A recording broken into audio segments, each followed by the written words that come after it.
Hello there, my friends. This is Robin Norgren. I am with The Gifted Learner, Bright Child Montessori, Josie's Art School, and I am so glad you are here. You have clicked into my series called Ask a Montessori Teacher, where I am answering all kinds of questions that I have gotten. This is actually we got about 7 videos up here now of different questions that I've been asked by Montessori teachers, new Montessori teachers, homeschool parents wanting to try out this Montessori philosophy in their homes, teachers that maybe have left the classroom and are coming back to the classroom. So all things about Montessori, all about creativity, all about blending the Montessori classroom into your environments. That is what this channel is all about. If this is something you are interested in, please like and share this video. And of course, subscribe to this channel. All right, let's hear what the questions are for today. Question number 1, how to interact with a child that keeps taking a material that has not been presented to him or is misusing one. Okay, well, especially at the beginning of the school year with our 3-year-olds, right? Here's what I find so interesting, right? Because we create those materials so that they are attractive to the students. And then we are now faced with this problem that they're so attracted to the material that they don't want to wait for you to give them a lesson, okay? So this is one of those things that you have to really deal with it on a case-by-case situation, right? The beauty is, especially for your 2nd and 3rd year students that you have in the classroom, okay? So if you have that, bravo, because some teachers will tell you they get into a classroom and they're all 3-year-olds, and that is tough, and I've done that, and it's tough. Those 2nd and 3rd years, especially the ones that really do love the environment, love what we do in that environment, and also those that have followed the protocol of when they can do an activity, they will be your biggest advocates. They will be the ones that let other students know, hey, that's not how you touch that. Hey, you haven't had a lesson on that yet. Hey, Mrs. Norgren, he hasn't had a lesson on that yet. She hasn't had a lesson on that yet. And so a lot of this will kind of go by the wayside because you don't even have to say anything. One of the other students, because this is our community, this is not just Mrs. Norgren's community, they will help you with this. So that's one thing to take heart of. If, however, you don't have that, because I had a year, I'll tell you kind of a little side story. I had a year where usually I'll have a boy or a girl, someone who is very nurturing, that if there's someone that, might feel a little sad in the morning, they would go over and they would kind of chat with them or try to help them feel better. I do remember there was one year, however, I did not have that in the classroom, and it was a little bit disconcerting. Like, why hasn't someone risen up to be this person in the classroom? So again, I had to remind myself, every classroom environment is different. And so that again, and that's the part about Montessori that I will always love. You get to have the opportunity to truly see children the way that they are, and then invite them to try something different and see if this might be a better way, okay? So for example, you could do the traditional ways of doing it, like you haven't had a lesson on that yet, or let's look at let's see what we've had lessons on, or even to show them the shelf and go, okay, you would like this, you would like to work with this. I see you're excited about this, right? Let's see, where are we? Because of course it's a progression and they can actually see it on the shelf. Oh, okay, you're right here. Okay, again, this is again has to be navigated based on the size of your classroom, right? So I'm not naive with, you got 35 kids and this child wants a lesson right now. That doesn't necessarily happen because he or she wants it, right? But I would say, okay, well, here's what we can do. I think you're ready for this one here. would you consider exploring this one? Right? And so then I've come off of that you don't necessarily have you're not getting this lesson. You're not getting this lesson. But I see that maybe what you're telling me is you're ready for a lesson. Let's try this. And so depending on my time, I would either take that moment to give a lesson.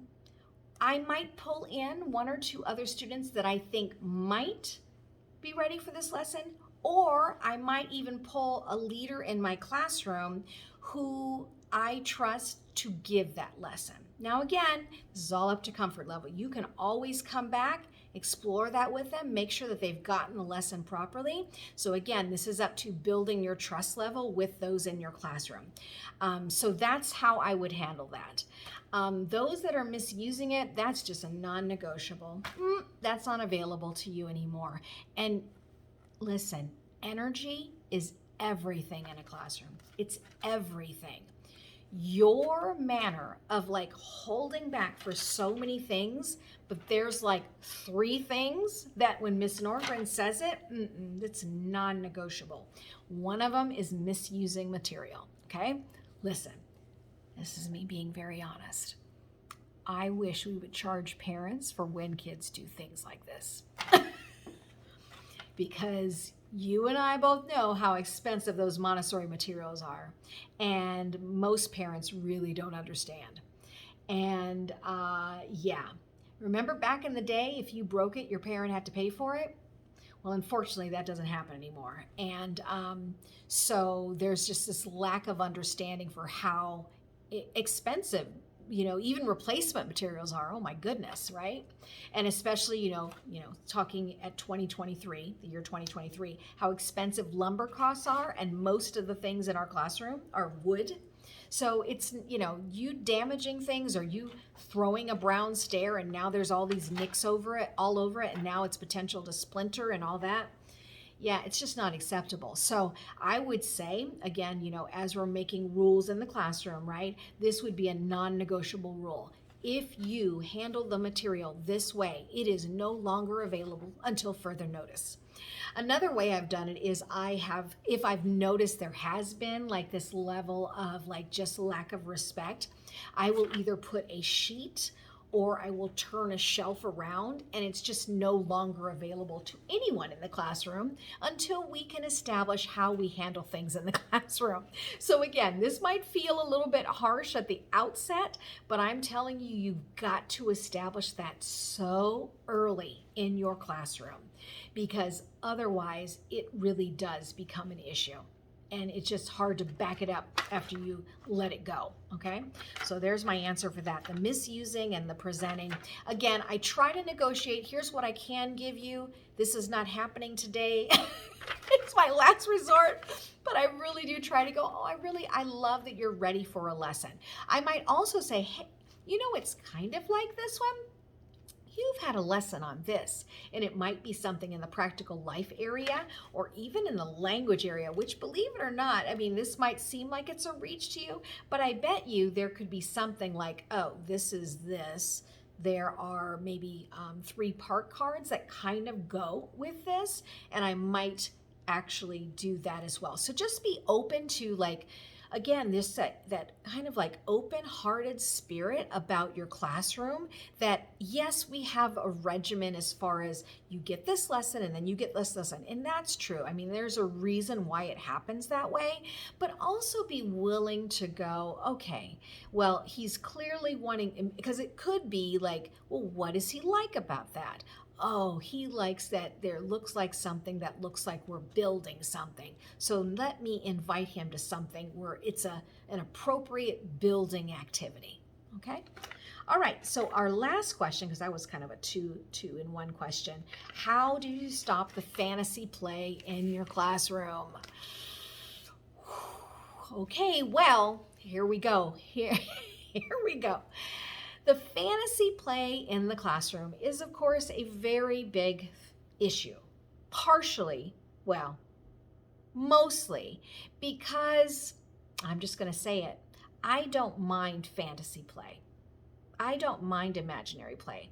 I don't even mind having, what would you call it? A dress up area. I actually don't mind that. So again, that's why I've had to like widen my scope of what Montessori means to me. I have been in Montessori environments where students are not bringing backpacks with comics on it, nothing that is any sort of make believe. Like, so again, it depends on your school, right? How strict are they on this line of fantasy play? That being said, so, oh, for example, and of course you're going to chuckle when I say this, those red rods, oh my gosh, red rods, they sure do look like a good sword, don't they? So, um, again, this is about making room for things that your children are interested in, right? If they are clearly interested in this, what are you going to do about that? Well, first of all, recess is a great opportunity for them to have that kind of fantasy play.